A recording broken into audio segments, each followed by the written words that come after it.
Thank you, Beth. And now I'm going to ask a favor, and it's of you. Could you come up and just move this over for us? Because I'm kind of, I don't want to say wobbly, but I am a little bit wobbly. Is that good for the camera, Russ? And can you move it back a bit just to free the walking? Maybe move it right over here. There, the whole world's telling you what to do. There you go. Yeah, thank you. Well, it's my joy to introduce our speaker today. It is our Reverend Judy Andersen, and she's going to talk about living out loud. Reverend Judy.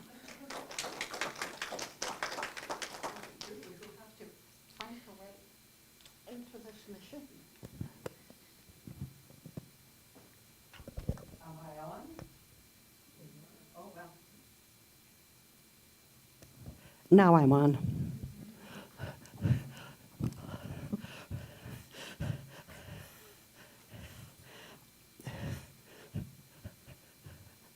And my first order of business is to say thank you to Reverend Tress for loaning me her cane so I can get up on the platform and down again without falling.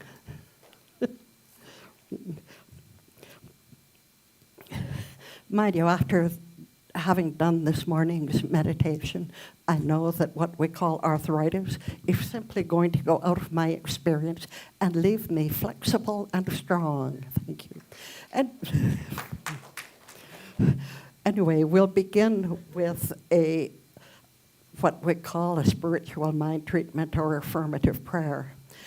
So please, if it feels right to you, besides moving that out so it doesn't echo so much, is that better? So simply join me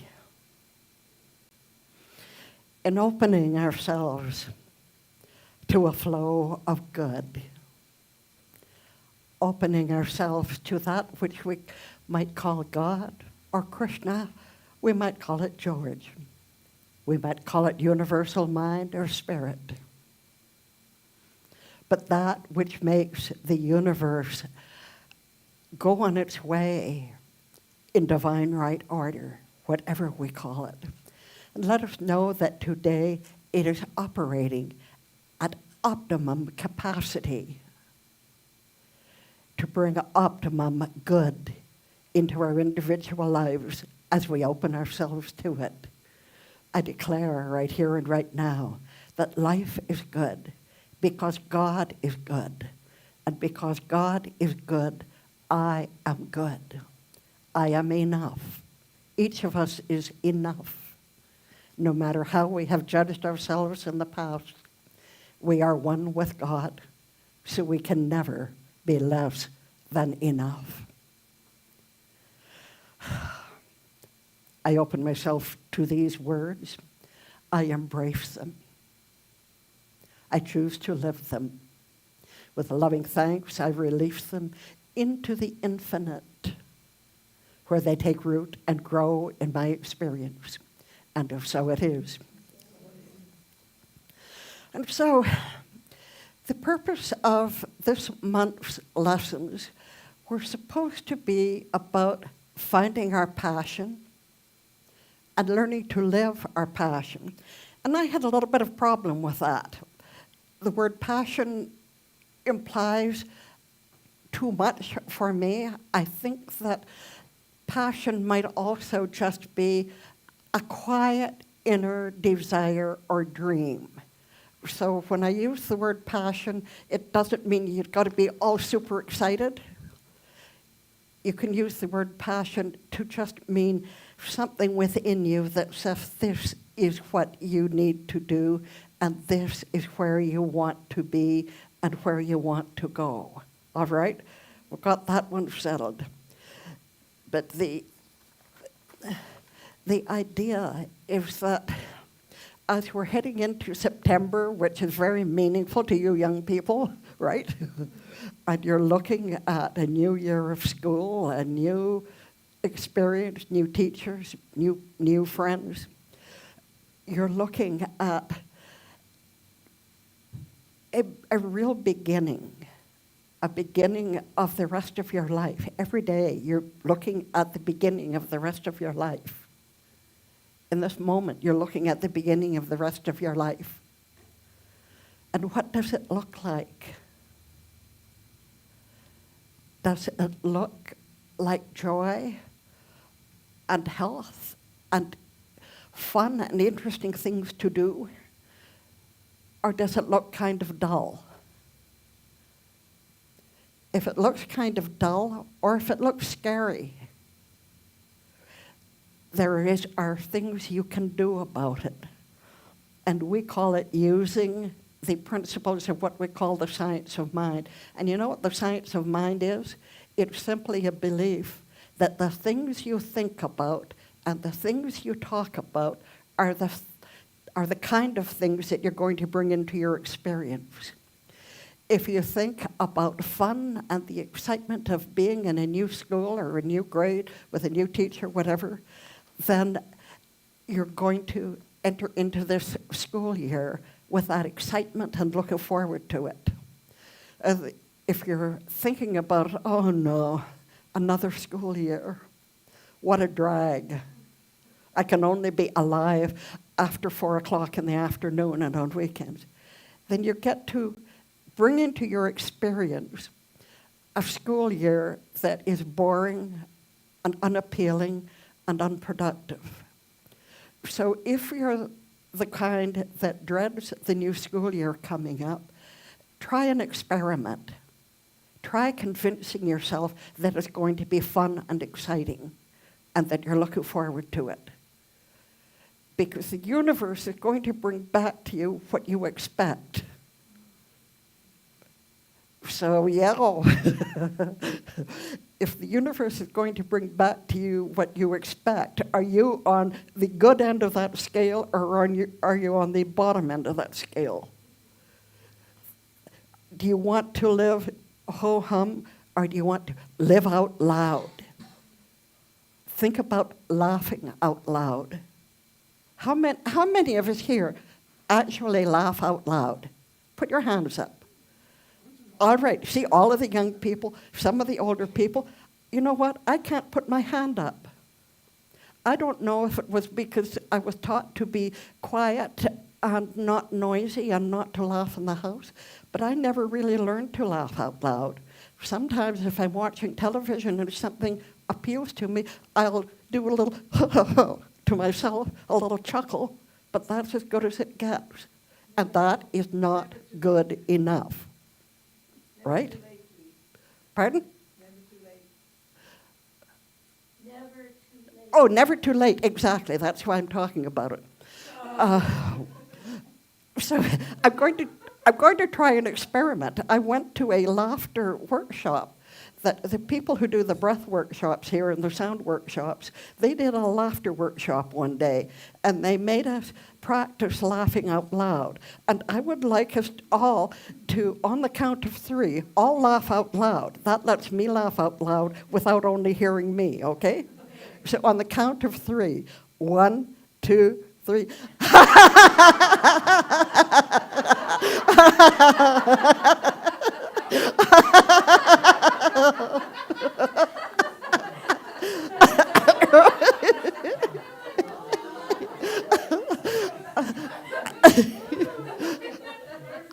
All right. We get you started and you can't stop. But all right, now stop and think of what living out loud can be like. If you can bring that spontaneity and joyousness into life, into school, into work, into Sunday morning, into listening to somebody sitting up here talking a lot. But have your spontaneity, keep it alive. Especially you young people, you've got a long life to live. And you want to still be able to laugh when you hit my age. And I'm 83. So let yourself laugh out loud and let yourself live out loud. It's super important. Because you know what happens? Oh, thank you.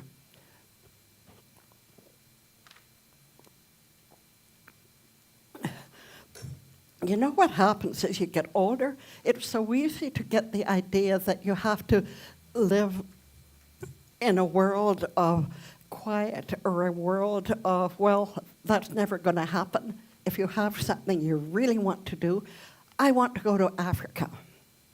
I want to climb Mount Everest.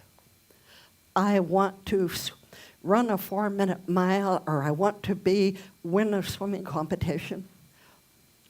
If you've got something inside you that wants to come out and to make itself known, don't say no to it. Say, how do I make that happen? And you've got a tool. You've got a secret workshop. If I don't know if any of you do what we call pray or not, but if you do affirmations, there's something inside you that is connected with what I choose to call God.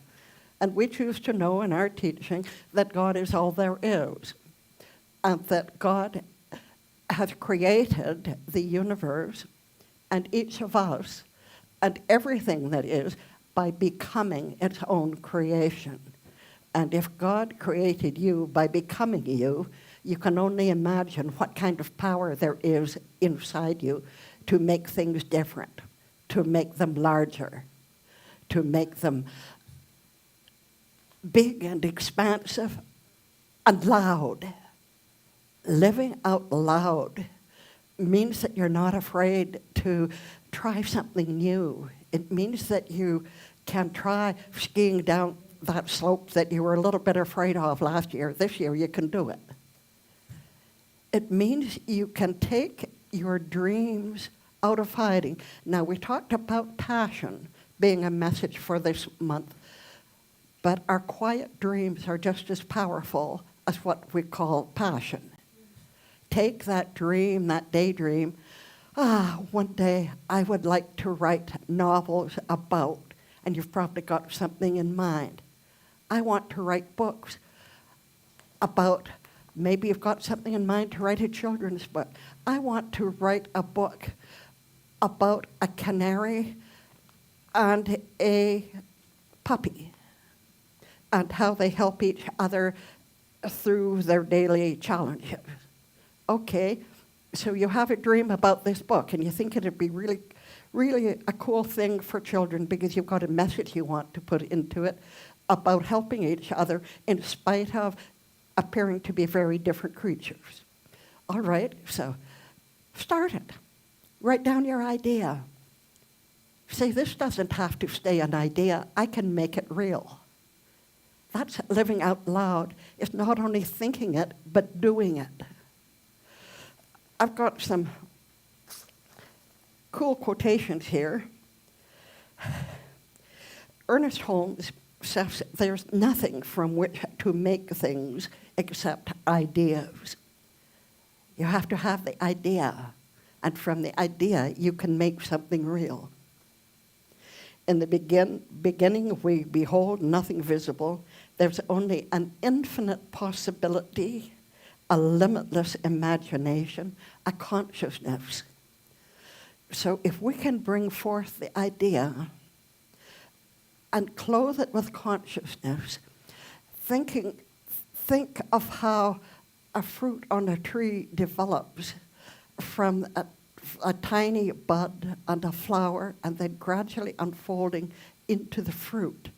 That is like planting your idea and letting it gradually grow into the fruit itself, into the real thing. You can do that. If you have a dream, you can call it a passion, but you can create. And I don't care if you're 83 or 10 or 15 or 17 or 25 or 35 or 45.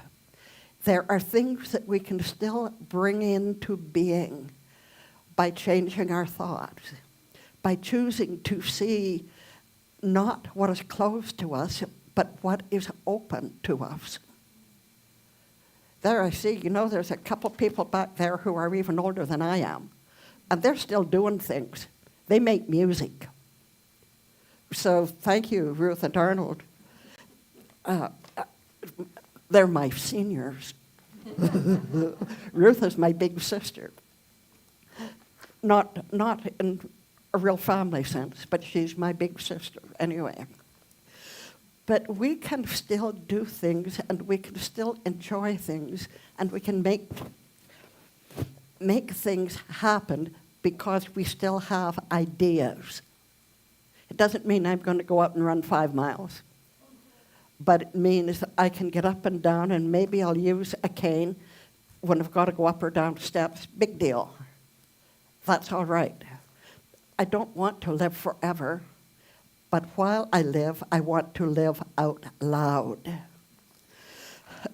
Now, it would be kind of interesting to see what I actually wrote to talk about.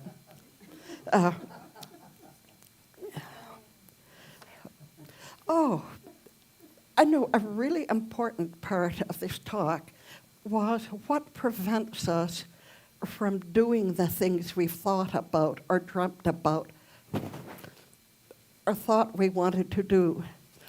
Has anybody here, old or young, had something in their minds that they wanted to do, but you told yourself that you weren't good enough or smart enough or strong enough?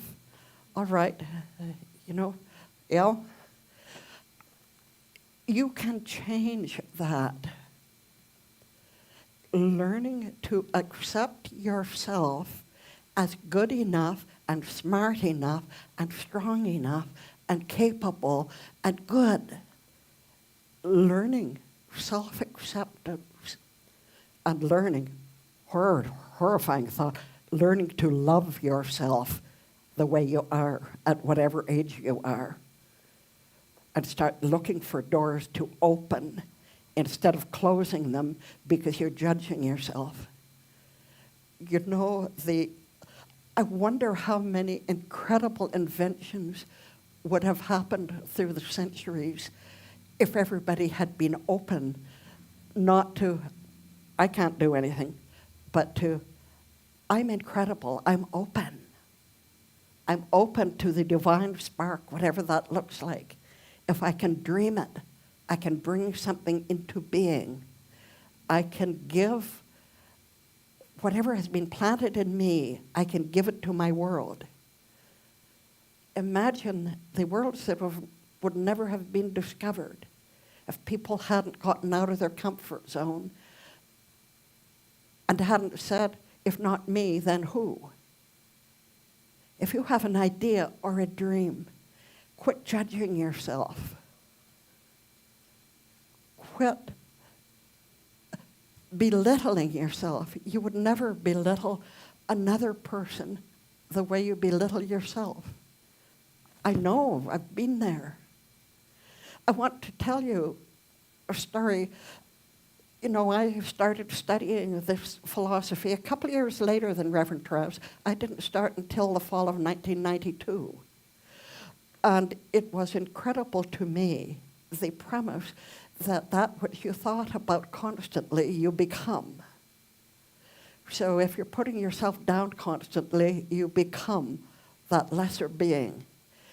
If you can praise yourself, there's a song that says, I praise myself, I raise myself. And I forget the rest of it. Edith would be able to tell me. But I praise myself, I raise myself into more of what I truly can be. And it's never too late. Right, Arnold? Come on, give me a thumbs up. I don't know. Thank you. But this is, it doesn't matter whether you're just, I don't know how young our young person here is, but we've got everything in this room from childhood to 80-somethings. And any one of us can raise ourselves and praise ourselves into more of what we have the capacity to be. And I was going to tell you about my personal path to ministry. Like I started taking classes just because I wanted to learn more about what this philosophy taught. and that is changing your experience by changing your thinking. So that was great. And I like studying, I like learning. So I went through 2 years of courses, evening courses, and then I did a couple more. And then because I'd done all of those ones, I decided I'd take the courses required to become what we call a practitioner, a science of mind practitioner. And I did those. I didn't care whether I got a certificate or not or whatever, but I eventually did the couple things to complete that and get it. And then I did another year of just regular courses and things, whatever. And then our minister at the time was going to teach the ministerial program. All right, here's some more learning. I don't ever want to be a minister. I probably couldn't be anyway. I'm not good enough to be a minister. So that isn't even a goal. This is buried. I can't let myself see that as a possibility for me. I'm smart enough. I can learn enough. But here's the buts came up for me. But we finished the ministerial program, and we wrote the 2-hour exam, and I got a really good mark on the exam. And the next step was to go to something called intensives, which is a week of 9 to 9 classes in Monterey, California. Well, that sounded kind of like fun. And then an interview with some of the senior ministers. So, well, I've gone this far, I might as well at least go to intensives and enjoy Monterey. So I did that, and when I went to the interview and I finished, and they said, "Congratulations, Reverend Judy." I thought, duh, can't be talking to me. But I came back here, and here I am. That was in 2001. So here I am 22 years later. And how much, and Reverend Gail and Reverend Therese, Reverend Joanne, we've all had our own journey. But I'm telling you mine as a how not to lesson, because I never let myself make a decision. I'm going to be a minister. I want to teach this stuff. And I kind of had to back into it. I don't want any of you, especially you young people, have to back into something that can be the greatest thing in your life. Know right up front, you're good enough and you're smart enough and you're capable of doing and being what you choose. I'm so glad, thank you. I'm so glad you are here and that you could be maybe doing some crafts or something in the Sunday school room, but I'm really glad you're here because you give a whole different picture to today's message. Because you are, as Reverend Treff said, you are our future, and we want you to grow and bloom and blossom and be everything that you're created to be, to fulfill your potential, not have to back into a greater good, but to open yourself to it and say, I am capable of, I am open to, I can do this, whatever your dream may be. And you know what? I'm going to, you guys really totally rewrote my message for today just by being here. But we're going to do just a short meditation. It was Gandhi who said, "Live as if you were to die tomorrow. Learn as if you were to live forever." Isn't that brilliant? Die as if you were to die. Live as if you were to die tomorrow, and learn as if you were to live forever. So, all right, let's just go into a bit of a meditation. If I knew that this was my last day on earth, what would I do?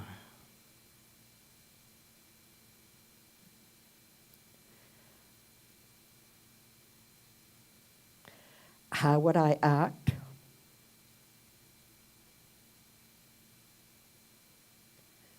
More important, how would I interact with my friends, with my family, with a significant other?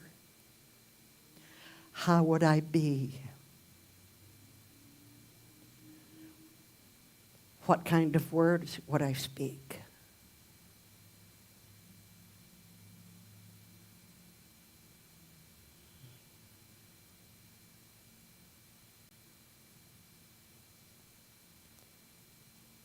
If I knew that I would live forever, what would I do?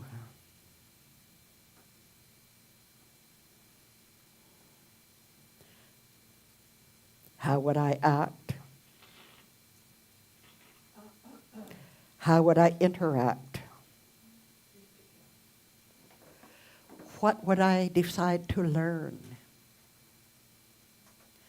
What would I begin learning?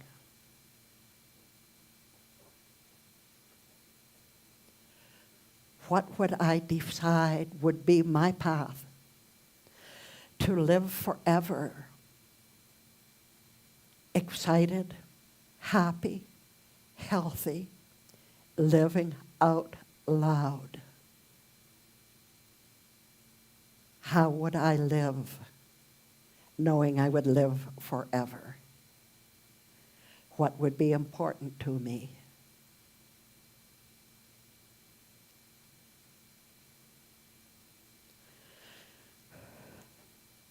So asking yourself some of those questions, maybe on a daily basis. If I knew that this was my last day, what would I do? How would I act? How would I speak? How would I love? And if I knew that I would live forever, what would I do? How would I act? How would I interact? How would I speak? And so, know that today, both of those questions are valid. If you live each moment as though this was your last day, and also if you live each moment as though you're going to live forever, then maybe your passion, your dreams have time to unfold, whether it is in the short term or in the forever. We will not know, we cannot know, but we can set our intention to live, to love, to speak with integrity, with lovingness, with kindness, with intelligence, with the determination to live all that we can be, to open ourselves to infinite possibilities, to be fully present in our own lives, to help them to expand, pushing back those walls that say, I'm not good enough, I'll stay contained in this little phone booth. We push against the walls, we expand our experience, we let our mind expand to the possibilities, to infinite possibilities, because this is our life to live it laughing out loud and living out loud.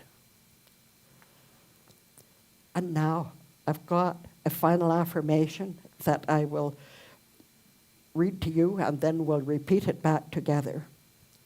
Today, I love myself enough to dream and to do. I live out loud. Okay, today, I love myself enough to dream and to do. I live out loud. And so it is. Thank you. And just a sidebar to Reverend Judy. The creative juices started flowing. That's right. I would like everyone to stand, if you want, and just say, I am worth it.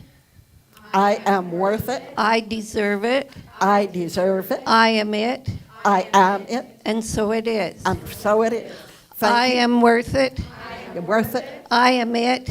I am it. I deserve it, I deserve it, and so it is. and so it is. I am worth it. I'm worth it. I deserve it. I deserve it. I am it, and so it is.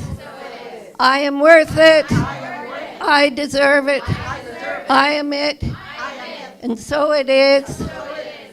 Yay! Juliet was going to come and do the closing. She's in with the children, I but Okay. Well, you know what? okay. The boss has spoken. Which one is it? There's a closing affirmation, but we have music with Closing Edith. First, it's The prosperity Yes. affirmation? Mhm. Yeah. Okay. Spirit is, if you read with me, please. Spirit is constantly giving itself away and is never diminished. Likewise, I give freely of my time and my talent and my treasure. In doing so, I am constantly renewed. My cup of life is, yeah.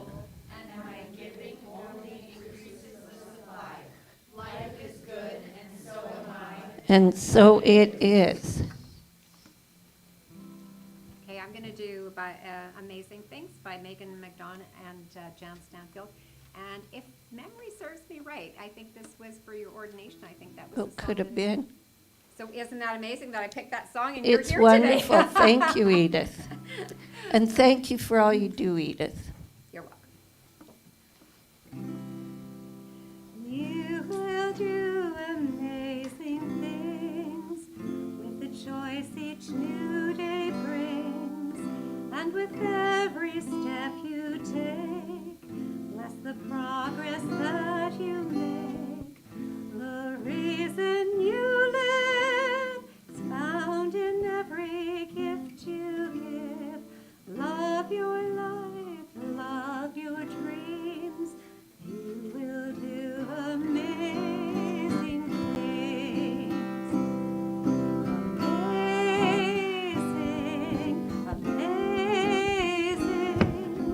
You will do amazing things.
I am filled with vitality and joy, health, wealth, and wisdom. My song is a song of gratitude as I count my blessings one by one.